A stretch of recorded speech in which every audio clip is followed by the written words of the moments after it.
Era viernes. El bar estaba lleno, las mesas vibrando con risas demasiado altas, vasos sudando sobre madera pegajosa. Cuando el mesero preguntó qué quería, yo solo dije, agua. Él repitió, agua, y entonces vino esa mirada, no la del mesero, la de la mesa. Un microsegundo de silencio, un ajuste invisible en el ambiente, como si hubiera roto un acuerdo que nadie explicó, pero que todos firmaron. No hubo confrontación, no hubo discusión, solo ese cambio casi imperceptible en la atmósfera, como si hubiera retirado una pieza demasiado pequeña para ser notada, pero demasiado esencial como para no hacer falta. Maquiavelo escribió que los hombres juzgan más por los ojos que por las manos, porque todos ven, pero pocos sienten. Y en ese instante, yo no estaba siendo juzgado por lo que hacía, estaba siendo juzgado por lo que me negaba a hacer. No se trata de cerveza, nunca se trató de eso. Es sobre jerarquía silenciosa, es sobre pertenencia comprada con pequeñas concesiones, es sobre el miedo ancestral de ser el único que permanece consciente cuando todos eligen disolverse. Existe una psicología oscura detrás de quien nunca bebe, no porque esa persona sea moralmente superior, sino porque rompe un mecanismo colectivo que funciona mejor cuando nadie lo cuestiona. La cerveza, en ese contexto, no es una bebida, es un símbolo de alineación, un gesto mínimo que dice, estoy con ustedes. Al rechazarla, incluso en silencio, produces una fisura, pequeña, casi invisible, pero suficiente para exponer algo que estaba demasiado cómodo. La incomodidad no nace de tu vaso de agua, nace del espejo en el que se convierte, porque cuando alguien permanece sobrio, lúcido, entero, carga algo peligroso, la presencia. No externaliza su propia espontaneidad, no delega sus fallas al alcohol, no transfiere sus palabras a una sustancia, sostiene lo que es, sin amortiguador, y eso mueve estructuras invisibles. La mayoría de las personas no bebe solo por el sabor, bebe por el rito, por la relajación autorizada, por el permiso social de ser menos controlada. El alcohol ofrece una amnistía temporal a la propia máscara, suaviza a la persona, crea una zona gris donde todo está permitido y nada es totalmente responsabilidad, pero quien no bebe interrumpe ese acuerdo, y la interrupción se interpreta como juicio, incluso cuando no hay juicio alguno. La mirada que surge no es moral, es defensiva, pregunta sin palabras, ¿por qué tú no necesitas lo que yo necesito? Y esa pregunta es demasiado incómoda como para mantenerse en la superficie. Hay algo casi maquiavélico en mantener el control cuando todos están renunciando a él, no como manipulación, sino como estrategia de soberanía interna. Maquiavelo comprendía que el poder real comienza en el dominio de uno mismo, y quien no se deja arrastrar por el impulso colectivo ocupa sin querer una posición de amenaza simbólica, no porque imponga algo, sino porque no cede. Y el grupo lo percibe, el grupo siempre lo percibe. Esa es la psicología que casi nadie admite. La presencia de alguien que no bebe desorganiza la narrativa colectiva, reintroduce responsabilidad donde había excusa, reinstala conciencia donde había anestesia, y en el fondo, lo que incomoda no es la sobriedad, es el recordatorio de que la elección siempre fue posible. Lo que más me marcó aquella noche no fue la insistencia, fue la sutileza, la microexpresión, la necesidad casi inmediata de una justificación. ¿Vas a manejar?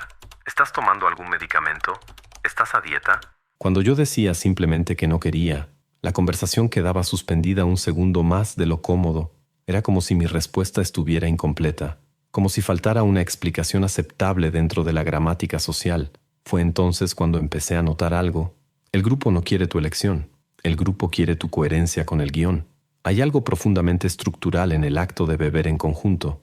No es solo ocio, es sincronización. Es un acuerdo implícito de nivelación emocional. Cuando todos beben, todos bajan sus defensas al mismo tiempo.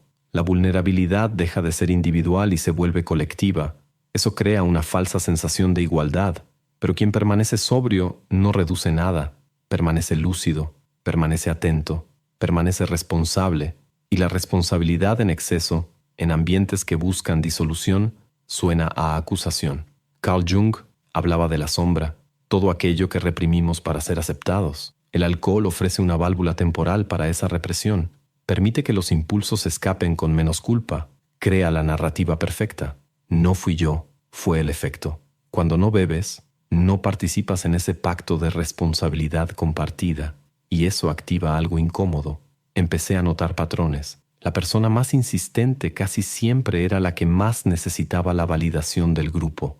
El más agresivo era el que más temía parecer débil. El que se burlaba era el que más dependía de la máscara para sostenerse.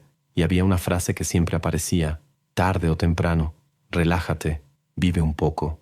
Como si vivir estuviera condicionado a perderse momentáneamente.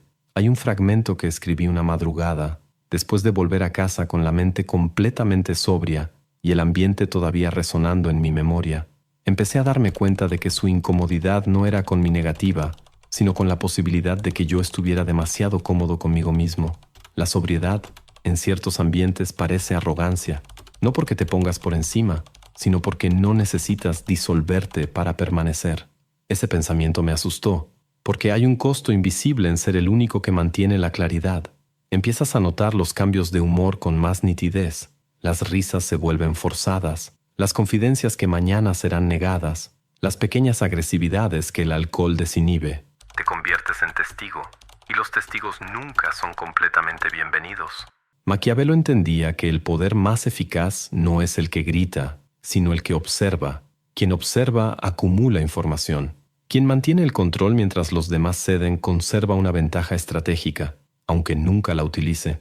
Inconscientemente, el grupo percibe eso.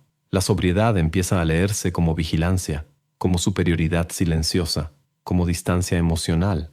Pero la mayoría de las veces no es nada de eso. Es simplemente alguien que no quiere pagar el precio del día siguiente, que no quiere cambiar claridad por pertenencia temporal, que no quiere externalizar su espontaneidad en una sustancia. Pero esa elección simple expone algo más grande.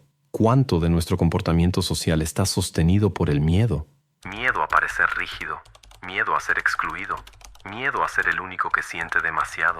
La mirada que te juzga no está preguntando por qué no bebes, está preguntando por qué no necesitas hacerlo.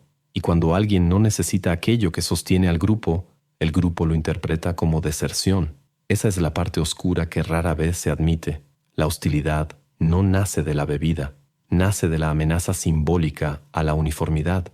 Porque si una persona puede decir no y seguir perteneciendo a sí misma, entonces tal vez todos podrían. Y esa posibilidad es demasiado incómoda para considerarla en medio del ruido. Ahora dime algo. ¿Alguna vez te has sentido estancado, incluso cuando intentas cambiar? ¿Te has dado cuenta de que, por más que leas libros, veas videos y te esfuerces, algo invisible te sigue arrastrando hacia los mismos patrones? Pues no es coincidencia, y tiene una explicación. Recientemente, investigadores y estudiosos redescubrieron un modelo de transformación mental que fue utilizado durante siglos por filósofos, estrategas y pensadores que cambiaron el rumbo de la historia. Un método silencioso pero increíblemente efectivo que combina ciencia, psicología y sabiduría antigua, y que hasta hoy muy pocas personas conocen. Quienes lo aplican describen una transformación interna real, claridad, disciplina, una identidad más firme, como si por primera vez tuvieran el control real de su propia mente. Preparamos un video completo explicando todo esto en nuestro sitio web. Si quieres verlo ahora, solo escanea el código QR en pantalla o haz clic en el enlace de la descripción o en el primer comentario fijado. Existe algo casi religioso en el acto colectivo de beber. No se trata de sed, se trata de sincronización simbólica. El brindis no solo celebra el momento, sella una alianza invisible. Las copas chocan como si dijeran, estamos alineados, estamos juntos en esto. Cuando tú rechazas, no solo estás fuera del ritmo, estás fuera del rito. Y los rituales existen para disolver las individualidades. Maquiavelo comprendía profundamente el poder de las escenificaciones colectivas. Él sabía que los símbolos sostienen la autoridad más que los argumentos. La bebida, en muchos ambientes, funciona como símbolo de integración, comunica adhesión, declara, yo participo en el juego. Pero lo que pocos admiten es que todo juego exige sumisión a reglas no escritas. El alcohol reduce la vigilancia interna, reduce la inhibición, reduce el análisis, y con eso, reduce la resistencia. Un grupo ligeramente alterado es un grupo más cohesionado, más predecible, más maleable emocionalmente. ¿Te has dado cuenta de cómo las conversaciones profundas aparecen después de la tercera copa? ¿Cómo las confesiones surgen con más facilidad? ¿Cómo los resentimientos se escapan? No es valentía, es reducción de filtro. Y los filtros existen por una razón. Jung hablaba de la persona como una máscara social necesaria para la convivencia, pero también advertía sobre el peligro de identificarse en exceso con ella. El alcohol crea una ilusión seductora, la sensación de que la máscara cayó. En realidad, muchas veces, solo otra máscara toma su lugar, la del desinhibido autorizado. Cuando todos aceptan ese estado, se crea una especie de comunión artificial, pero quien permanece sobrio no entra en la misma frecuencia, y eso desorganiza el campo. Empecé a observar algo incómodo. Cuando la energía de la mesa subía, yo me volvía más silencioso, no por juicio, sino porque percibía las microtensiones, las palabras que ya venían con arrepentimiento incorporado, las miradas que duraban demasiado, las risas que escondían pequeñas agresiones. La sobriedad amplifica la percepción, y demasiada percepción es inconveniente para quien está intentando relajarse. Hay un fragmento que escribí después de una de esas noches. Me di cuenta de que el ritual no era para celebrar, sino para anestesiar colectivamente la sensación de inadecuación.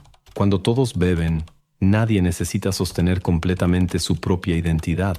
El alcohol crea una niebla donde las aristas se vuelven menos visibles.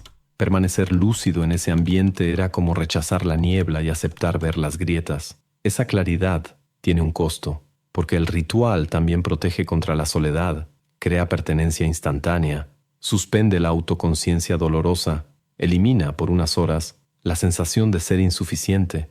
Cuando rechazas el ritual, eliges sentir tu propia insuficiencia sin anestesia. Eso exige una forma específica de fuerza, no heroica, no moral, sino estructural. Maquiavelo diría que quien se domina a sí mismo no se deja gobernar por las pasiones colectivas, y el ritual de la bebida es muchas veces una pasión colectiva institucionalizada. Lo curioso es que nadie obliga explícitamente. La presión es sutil, una sonrisa insistente, una broma, un solo esta vez. El poder más eficaz rara vez es coercitivo, es seductora.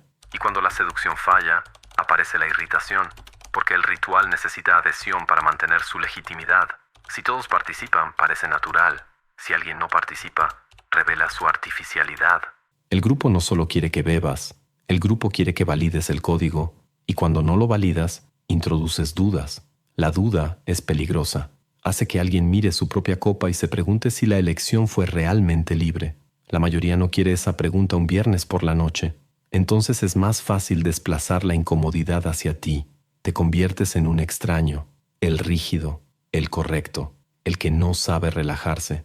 Pero en el fondo, solo rechazaste participar en un mecanismo de dilución colectiva de la responsabilidad, y eso altera la dinámica invisible de poder, porque mientras algunos externalizan sus estados emocionales en la sustancia, tú permaneces autor de los tuyos, y la autoría asusta. Hay un punto de la noche en el que las voces se vuelven más fuertes que las intenciones. Las confidencias aparecen con valentía prestada. Las críticas salen sin el freno suficiente para medir las consecuencias. Y tú sigues ahí, lúcido. Es en ese contraste donde la incomodidad empieza a tomar forma. Jung decía que la sombra está compuesta por todo aquello que reprimimos para mantener intacta nuestra imagen social. Deseos que no asumimos, miedos que no confesamos, impulsos que escondemos incluso de nosotros mismos. El alcohol muchas veces funciona como una autorización temporal para liberar esa sombra, pero sin asumir la responsabilidad total por ella. Estaba borracho. La frase cierra el asunto. Pero cuando tú permaneces sobrio, no entras en ese acuerdo implícito de irresponsabilidad compartida, y algo en el ambiente reacciona, porque tu presencia íntegra funciona como contraste. Mientras los demás reducen filtros, tú mantienes los tuyos. Mientras algunos delegan su propia osadía a la sustancia, tú sostienes tu propia contención, y eso se interpreta como juicio, aunque no estés juzgando a nadie. La proyección empieza de forma sutil, un comentario irónico, un relájate, un eres demasiado intenso. La intensidad en este caso no se trata de un comportamiento exagerado, se trata de demasiada presencia, demasiada claridad, demasiado control. Hay algo profundamente incómodo en ser observado por alguien que no está alterando su propia percepción. Yo lo entendí en una noche específica. Un amigo empezó a hablar de cuánto odiaba su propia rutina. Se rió, exageró, teatralizó la frustración. Todos se rieron junto con él.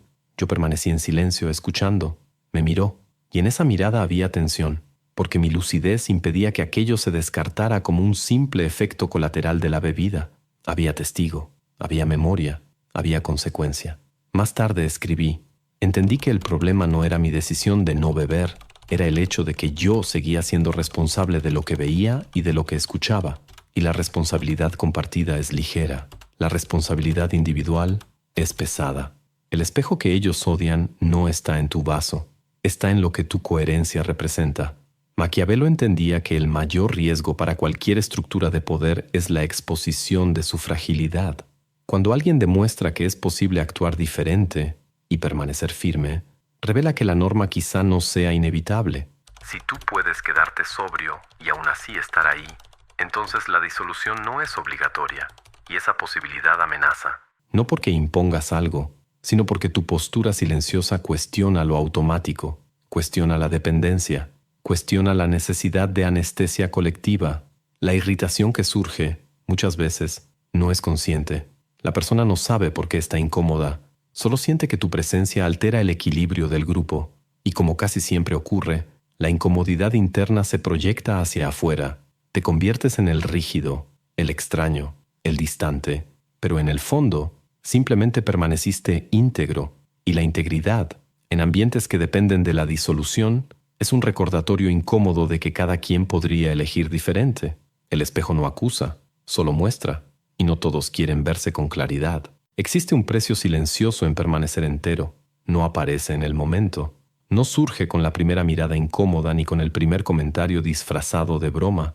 Se revela después, cuando las invitaciones disminuyen, cuando ciertas conversaciones dejan de suceder, cuando te das cuenta de que algunos vínculos dependían más de la dilución compartida que de una conexión real.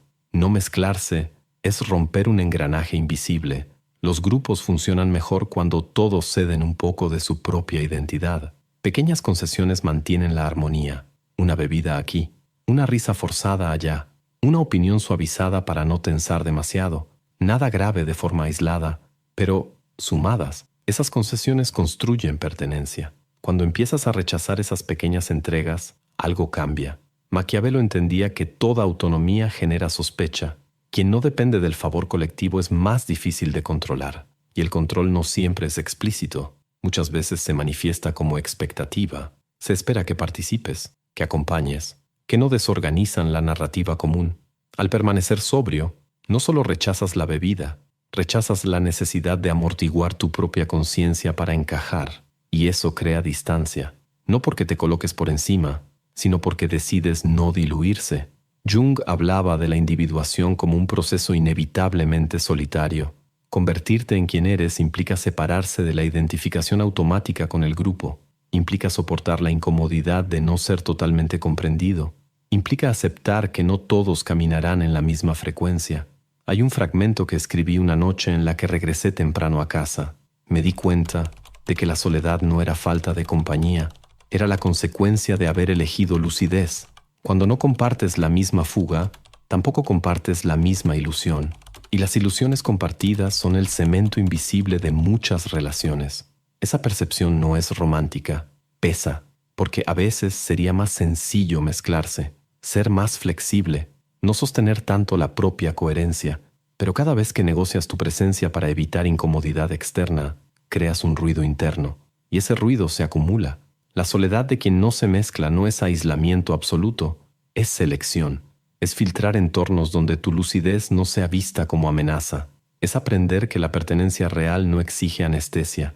No todos están dispuestos a pagar ese precio, pero quien lo paga descubre algo esencial, la tranquilidad de no necesitar fragmentarse para ser aceptado. Al final, no mezclarse no es rebeldía, es fidelidad interna, y la fidelidad interna casi siempre comienza en soledad. Al final, nunca fue sobre la cerveza, fue sobre soberanía. Sobre cuánto de tu presencia estás dispuesto a preservar cuando todo el entorno invita a la dispersión. Sobre cuánto eres capaz de sostener tu propia incomodidad sin recurrir a una anestesia socialmente aceptada. Beber puede ser solo ocio, puede ser una elección ligera. No hay moralidad automática en ello, pero la incomodidad que surge cuando alguien no bebe revela algo más profundo.